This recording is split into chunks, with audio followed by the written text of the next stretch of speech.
हाय friends, मैं हूं Manav. Welcome to movie शोवी। दोस्तों, मैंने कुरूथी नाम की एक अभी मूवी देखी है। ये एक मलयालम मूवी है जो कि अमेजॉन प्राइम वीडियो के ऊपर अभी रिलीज हुई है। काफी एज ऑफ द सीट तरीके की ये थ्रिलर है। और ये ना, जब आप गूगल करोगे तो आपको पता चलेगा कुरूथी का मतलब भी एक्चुअली में एक रिचुअल सैक्रिफाइस होता है जो कि in the name of God किया जाता है। अब ये एनिमल्स को जो आपने देखा होगा कई बार स्लॉटर कर देते हैं और वो एक रिचुअल माना जाता है। ऐसे ही इंसानों के साथ भी कुछ बिहेवियर किया जाता है जो कि एक चीज मानी जाती है in the name of God. अब देखो, इसका कुरूथी का पूरा प्रेमाइस ये है, जब आप देखोगे, मैं ज्यादा बताना नहीं चाहता हूं, कि वो लोग जो इस सैक्रिफाइस और रिचुअल्स के चक्कर में फंस जाते हैं वो अभी की लाइफ में इतना ज्यादा कंसर्न नहीं है, वो आफ्टर लाइफ में ज्यादा कंसर्न है कि जब हम भगवान के पास जाएंगे तो हमारा क्या होगा आफ्टर लाइफ। किसी ने आज तक तो देखी नहीं है, बट ये जो सारी रचना रची गई है जो generation to generation pass on होती है, और इसी वजह से शायद कुछ रंजिशें भी आगे पास ऑन होती हैं, जहां पर इस पर्टिकुलर मूवी का जो बाय लाइन है ना, वो भी एकदम खरा उतरता है, vow to kill and oath to protect. तो इसका मतलब क्या हुआ कि वो किसी चीज को किल करना चाहते हैं to protect what their religion, their faith, their मान्यता, देयर प्रेजुडिस, ये सारी चीजों को वो प्रोटेक्ट करने की कोशिश कर रहे हैं। And for that if they have to kill, if they don't mind, which is it can be an animal, that can be a human being, ये सब के ऊपर ये सेंट्रिक है। और यहाँ पर दोस्तों कहानी आपको दिखेगी रोहन मैथ्यू की, जिसका यहाँ पर नाम इब्राहिम है, और उसका एक पास्ट होता है, उसके साथ एक दुर्घटना हुई होती है रिसेंट पास्ट से, वो उससे उभर ही रहा होता है, जिसकी वजह से वो बहुत स्ट्रांगली कुछ रिलीजियस मान्यताओं को मानता है। ये जो मान्यताएं ये सारी की सारी चैलेंज हो जाती हैं जब एक पुलिस इंस्पेक्टर इंजर्ड कंडीशन के अंदर एक प्रिजनर के साथ उसके घर में आ जाता है, और साथ ही साथ में कुछ लोग होते हैं जो उनका पीछा करते हुए आ जाते हैं, और जो फिर वहां पर खिचड़ी पकती है वो आपको वहां पर जो है बिल्कुल बांध के रखती है। यहाँ पर एंट्री जो होती है आपके लायक जो हैं पृथ्वीराज जो बने हुए हैं वो भी होती है, और लायक और रोहन मैथ्यू का क्या रिलेशन है वो सब यहाँ पर एक्सप्लोर होता है, और कैसे ये दोनों कंफ्लिक्ट में आ जाते हैं। क्या राइट है क्या रॉन्ग है ये आप भी कंफ्यूज हो जाओगे। सारे शेड्स जो हैं वो ग्रे के शेड्स हैं, कोई ये बेसिकली राइट आदमी है कि गलत आदमी है, आप कुछ भी समझ नहीं पाओगे।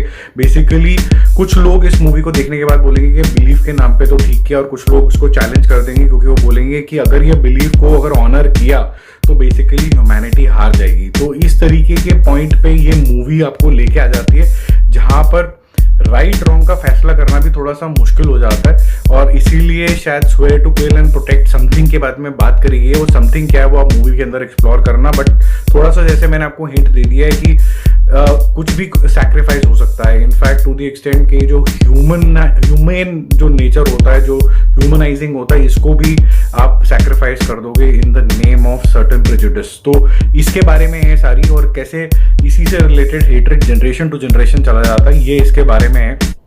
प्लॉट जैसे कि थोड़ा सा थिन है इसलिए मैं ज्यादा रिवील नहीं करना चाहता हूँ। अब आते हैं कि टेक्निकल एस्पेक्ट पे ज्यादा आ जाते हैं इसके अंदर। ये बहुत ही डार्क और ग्लूमी शेड की मूवी है, तो इसी तरीके से इसको शूट भी किया गया। रात के सारे शॉट्स हैं, कुछ शॉट्स सिर्फ बल्ब में लिए हुए हैं, तो येलो टोन में आपको ये दिखेंगे।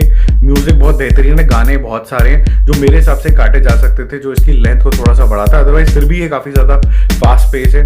जो रिलेशनशिप दिखाया गया है रोहन मैथ्यू का, जो कि इब्राहिम का रोल कर रहे हैं, और जो लायक का रोल है पृथ्वीराज का, वो काफी ज्यादा कॉम्प्लेक्स है। वो आप जब समझने की कोशिश करोगे तो आप बोलोगे कि यार ये रिलेशनशिप में मैं इनके साथ दूं कि नहीं दूं, उसी में आप कंफ्यूज हो जाओगे। और मुझे मुरली गोपी का भी जो है वो रोल अच्छा लगा, जो कि इंस्पेक्टर थॉमस बने हुए हैं। वो कहीं ना कहीं उसके अंदर वो जो जज्बा मुझे लगा वो मुझे काफी ज्यादा इम्पैक्टफुल लगा। तो ओवरऑल बेसिस पे आपको ये बांध के रखती है मूवी, आपकी बिलीव्स को चैलेंज करती है, और आपको ये भी चैलेंज करती है कि बिलीफ ज्यादा इंपॉर्टेंट है कि ह्यूमैनिटी, उस पॉइंट पे आपको छोड़ देती है। और एंड का जो कंक्लूजन होता है वो काफी ज्यादा इंटरेस्टिंग है। जब आप देखोगे तो आप बोलोगे कि यही इसका राइटफुल कंक्लूजन होना चाहिए था, ये सही डायरेक्शन में गया है।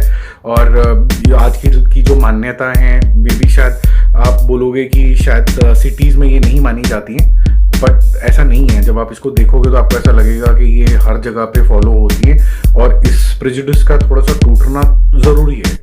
ज्यादा नहीं बताऊंगा, बट आप ये मूवी देखो, इंटरेस्टिंग है। मैं ये नहीं बोलूंगा कि ये बहुत बड़ी एंगेजिंग थ्रिलर है, क्योंकि जब आप पहला सीन देख लेते हो, इब्राहिम कुछ एक रिचुअल परफॉर्म कर रहा होता है अपनी बच्ची के साथ, एक गोट को लेके। अब वो जब जो सीन खत्म होता है आपको समझ में आ जाता है कि ये स्टोरी किस डायरेक्शन के अंदर जा रही है, बट फिर भी इतनी ज़्यादा थ्रिलिंग होती है क्योंकि आपको बांध के रखती है ये, तो उस तरीके की है। मैंने आपको थोड़ा सा हिंट दे दिया कि पहले 15 मिनट में आपको काफ़ी क्लैरिटी आ जाती है इब्राहिम के रोल के लिए, जो कि रोशन मैथ्यू ने बहुत अच्छे से निभाया है, और उसके बाद ये भी समझ में आ जाता है कि क्या चीज़ें चैलेंज होने वाली हैं इस मूवी के अंदर, और एंड कंक्लूजन थोड़ा सा सरप्राइजिंग होगा, जो कि अच्छा कंक्लूजन है मैं बोलूँगा। तो मिलते हैं एक और रिव्यू, एक और अपडेट के साथ। If you are new to the channel, don't forget to subscribe it. Bye bye.